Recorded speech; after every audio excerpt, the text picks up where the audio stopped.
Hello, everybody. Welcome back to Canvas Tutorials. I'm going to show you your next section here. As you can see here, I've already clicked on my particular course. You can go back to that if you need me to. I just clicked on my actual test course here, and this is the screen that I see. Obviously, there's nothing in this particular course shell. The next thing we're going to do to get set up is we're going to click on Settings, and on yours may be a little bit different depending on how it's organized. But for me, settings is all the way down here at the bottom on the left side. So I'm going to go ahead and click on that. Now, this is going to be very important here under settings. You can change your course image. You can set start end dates. I'm not exactly sure when the start end date is. So you'll have to ask about that, or we'll send you some information at a later date about that. I mean, you could choose any image. I'll just pick one real quick off my computer. I've already had one. Let's see. Come to my Canvas pictures here. Pick this one. Just select it, and boom, that's my course image. You can create one on your own and put it in there. Find specific images. Just make sure they're appropriate for your course, and you can save them there. You can change the name of the course, obviously. I'm going to leave all that information blank. I'm not sure if they're going to give us like a course code or anything like that. So we'll find out about that in a little bit. Do need to change the time zone to Eastern time. Don't know why that's there.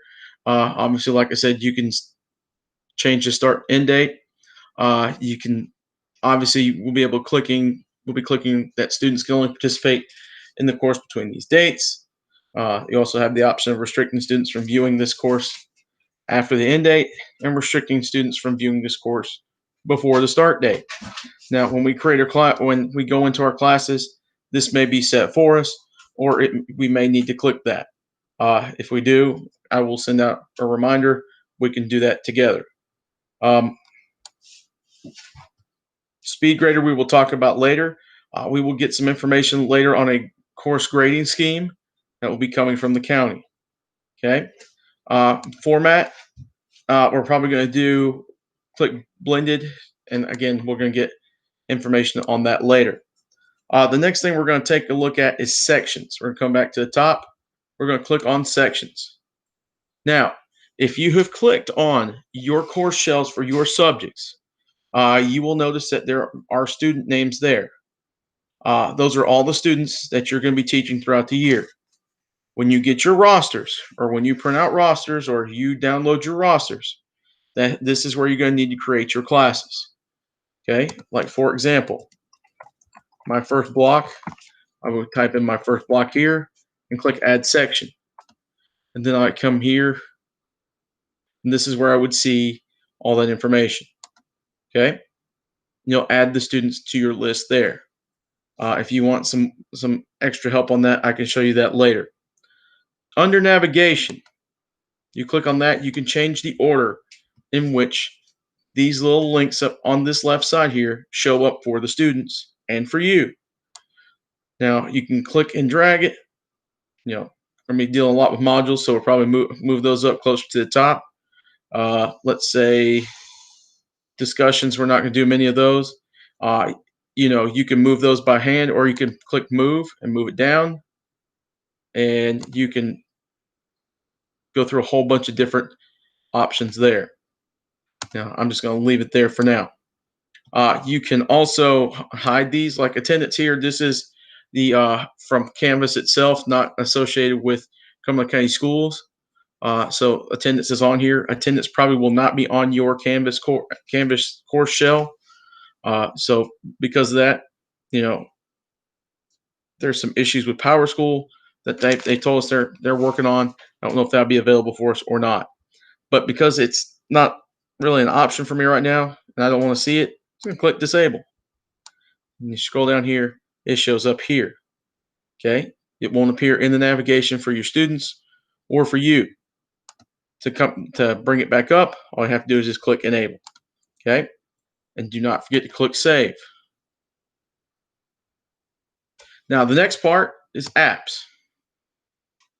Here with the apps, okay, I probably will spend oops, sorry. I will probably take some time and I will show you how to do each particular app. I know there are some common ones that we use, like for example, Nearpod. You can see that Nearpod is right here. You just click on it. You click Add App. Now, if you go into your profile settings on each of those websites, you will need to go usually in the settings or school settings or something along those lines, and you will need to find the consumer key and the shared secret. Okay, I will show you what that looks like in a later video. And once you click Add App, it'll show up. It will show up here that it's been installed. Okay, and obviously I don't have any installed right now. Feature options. I'm not changing any of that. I would ask Miss Westmoreland before you decide to change any of those. I was told that we're really not that much of a need to change any of these. But then again, with all the changes that have been made day by day, that could be something that's changed. I don't know what half of this stuff is. Like I'm still learning just like you are. But if you want to learn a little bit more about those, you can come over here to the help and look up, search the Canvas guides. Canvas guides are going to be your biggest help. Okay, they're very detailed. You just come in here, you can see many different options. You've got video options, just many different places to find information. You can search YouTube. I was looking for help with the apps, especially Edpuzzle. I know a lot of you use Edpuzzle, and I was looking on how to get Edpuzzle synced up with Canvas, and I found a video on YouTube and helped me with that. There are people that have Facebook groups to help with Canvas difficulties and use each other. If you figure out a way to do certain things on Canvas, just ask somebody. Okay. If you ask me, Miss Westmoreland, and some of the other trainers, we can help you out when we can. All right. I will share the next video on some other parts of Canvas. If you have any questions, make sure you email me or contact Miss Westmoreland or any other trainers. All right. I'll see you in the next video.